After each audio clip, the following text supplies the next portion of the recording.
I'm Kirsty Ross. I'm a design academic within the Innovation School at Glasgow School of Art, and I'm the academic lead and creator of the Future Experiences project. And I teach within the Department of Product Design, where I lead the final year. Yes, my name is Nicol Keith. I actually work at the University of Glasgow, where I'm a professor in the Institute of Cancer Sciences. I'm also the Director of Research Impact for that institute. And I've worked for a number of years with Glasgow School of Art, and for this particular project, worked very closely with Kirsty, and we've co-developed this project together. The project has a strong legacy, and part of that is building a really strong relationship with the University of Glasgow and the Institute of Cancer Sciences, in particular through and with Nicol Keith. So Nicol and I started working together 3 years ago on a previous iteration of the Future Experiences project, which looked at the future of cancer care and precision medicine.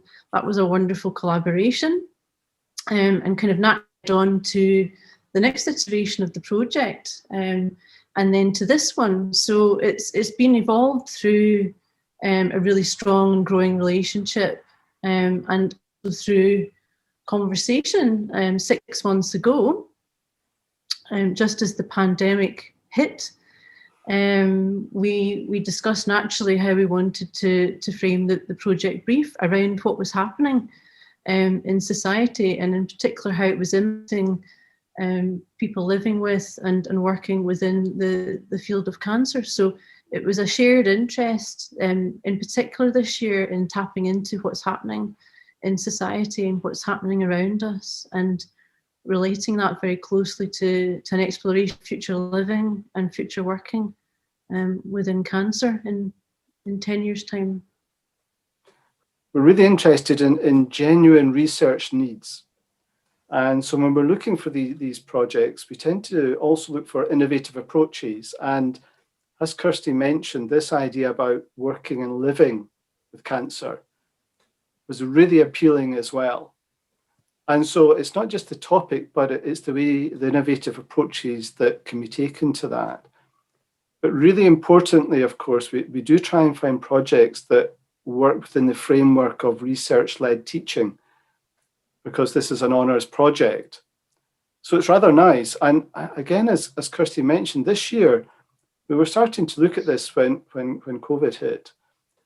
And that actually has helped a lot in how we framed the project. Part of the project, the cancer part, was how we take groups and areas of cancer out of silos and begin to look at collective intelligence, joining things up. And all of a sudden, we were being put into lockdown. So actually, we were talking about being put in silos, but yet having a project which was all about taking us out of silos and joining us all up, really having to look at that in a really innovative way. So it was a very exciting time, and it was made much more relevant because of the situation that we were placed in globally. Yeah, it was because we know each other well, and we know how to design this kind of collaboration from both sides well. We designed a very dynamic community of practice to surround the students with, who contributed professional and lived experience expertise to the project. So that's a wonderful group of cancer-related and collective intelligence-related experts. It's also experts in digital health and care from the DHI Institute at GSA. And it's also the teaching faculty from product design, all of my colleagues. So there was, between that, a very rich and diverse and plural group of perspectives that contributed and worked directly with the students all the way through organised sessions.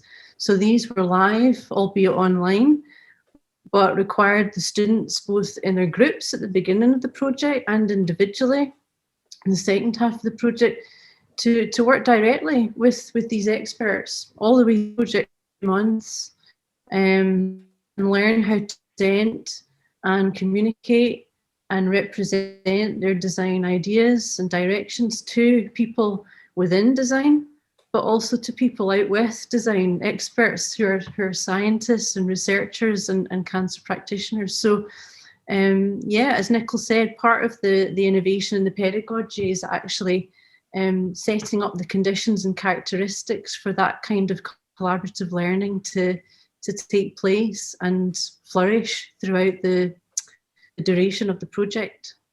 Well, first and foremost for us, actually, these projects really do place the human experience at the heart of the work. And we don't always do that when we do things normally. A lot of it can be very technical. There is obviously a human angle, but actually this really places the human experience at the center of it all, at the heart of it all. And it anchors it. And that's really important for us because it makes us think quite differently. Actually, these projects, they sort of create an environment, in fact, and it's a very sort of vital, creative environment. And actually, you need that environment in order to bring such diverse stakeholders and experts together, because we really do reach out to a number of different disciplines, and we reach different sectors and expertise, and we bring them together. Now, I don't quite know how they manage this in Glasgow School of Art, but these projects manage to create an environment of trust. And this is really important. So you've got this trust and respect going on, and it allows us to directly address quite difficult topics. Because it's a real world problem that we're tending to look at, we know that these things can be quite challenging for a field or challenging for individuals to talk about. So you've got to create the right environment to allow that project to be fulfilled and to really do the research and then the design properly. That happens in this environment because there is so much respect given to the topic and to the people involved, because it's human-centered. So that allows you to do a couple of things. It allows you to be very speculative, which is very important. And beyond that, you can actually be quite provocative. So from my point of view, we rarely go that far. So actually, we do think in the way of what might happen in the future, but the whole way that these students work and the way that the staff have interacted and taught them is leading much more towards these preferable futures, right? And that, for us, is very important, but even more importantly, this gives us insight on how to get there. Because again, we very rarely think in such a systematic fashion, and we certainly don't normally create the atmosphere and the environment that allows those creative discussions to take place. But they're grounded in reality. So for us, it really breaks the mold.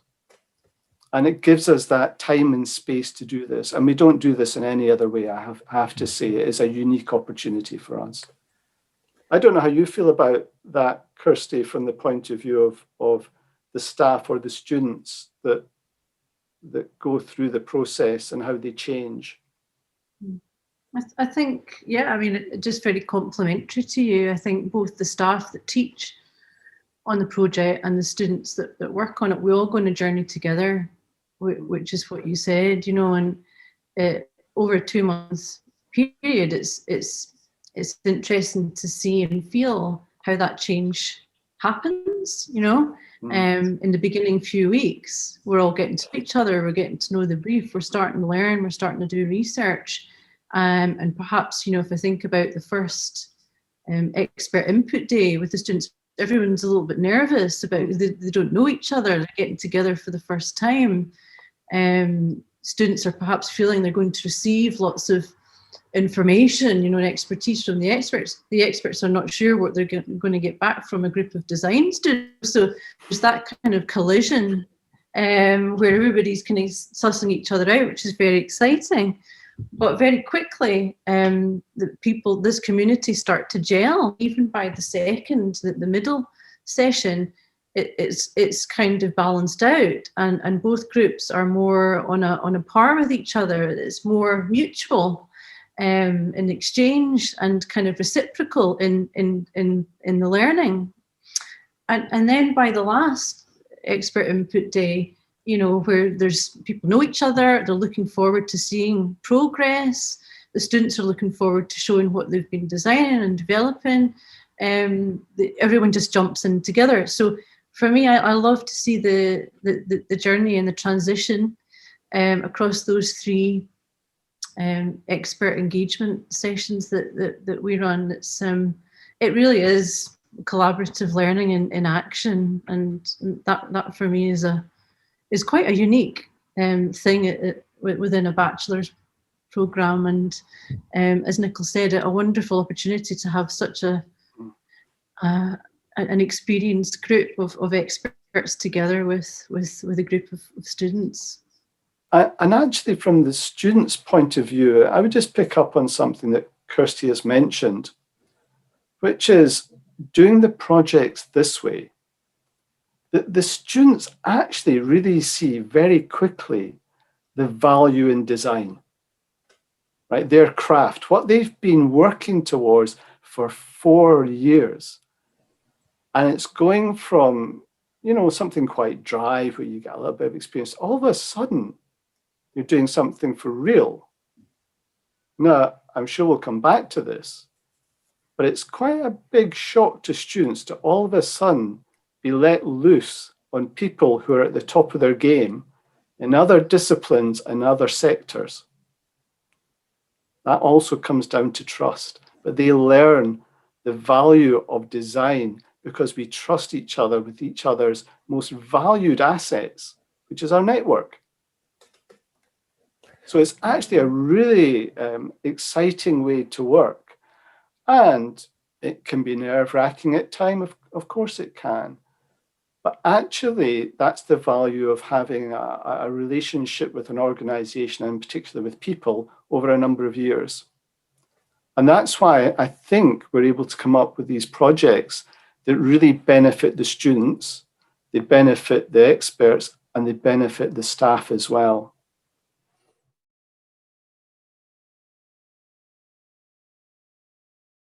This is working with the designers makes you realize that you can't stay still, which is great, because they push and they push and they push. And actually, by doing that within frameworks like this, these are future focused projects. It's explicit, yet bounded. And that's what we need. So actually, what works well, I think, and what I would really like us to see continue with, though, is choosing these really highly relevant, timely research topics, the things that matter. They have to matter, and things that people care about. And I think that really does matter. They also have to be tricky to address. We have to be up for the challenge, because that's how you draw in the top people as well. And that's where you can use design to show real value, is if you take these tricky, hard to crack nuts and approach them in this way. And we now know you can do this. Within a few months, you can come up with so much. So what's really good is this kind of richness of the expert pool. That's something that's very important here. That's what works well. And I think continuing to work on that is important. You've got to get the right experts and draw them in, whether that's societal organizations or industry sectors or academic disciplines. To be honest, we haven't had any trouble drawing them in. They come in on trust and they go out just with their minds blown. And that's great. If I could say what I think needs to be improved, though, or something I'd love to see us do a bit more, is kind of maybe listening or involving and integrating the opinions and values of early career researchers or people that are at the earlier stages of their careers in industry. I don't necessarily mean students, by the way. But a lot of what we do is kind of it's not constrained, but it's driven by probably quite senior people. And what you find with working with the students is they have a different lived experience. They have a different way of thinking. Not only are they designers, but they're young. And actually, if we could bring in more opinion or like say the values that some of these early career people might have, I think we could also land on some really interesting topics or elements of the topics that could be really, really useful as well. And also really allow us to engage with the doubters, right? At the moment, we're still working with those that kind of get it and are on board. But you mentioned this type of work to some people and their eyes will glaze over. How do we engage with the doubters? And I do think that projects like this are good also for trying to engage with the doubters, or the people that are maybe a little bit skeptical about what you do. I just would like to grow the scale of the collaboration, you know, and also to strengthen the relationship that we've got and that the institutes have together, you know. So because of that working so well now over 3 years, it allows us, I think, to be a bit more global in scale, perhaps, with the future iteration of the project. And as Nicol said, like, we could actually bring in multiple or plural forms of input, you know. So again, thinking about how to grow the community of practice that surrounds a cohort of students within an iteration of this project. Now we've got this really strong central partnership relationship here that we could actually bring in perhaps other people that we work with to input and contribute to a project like this. So that's what kind of gets me excited when I think about the future of future experiences as a kind of collaboration. And as Nicol said, I think it would be interesting, especially in terms of teaching design, to actually have design industry contribution as well. And then there's the context of health and well-being, which I think is a very emerging area for design and designers to work within now, both in the public sector and in the private sector, and certainly the innovation school as well. It's a big contextual focus for us as an institute. So again, as an area that's contemporary and contextually relevant, not just to us, but also in what's happening in society, I think health and well-being is a wonderful territory to continue to explore with future experiences too.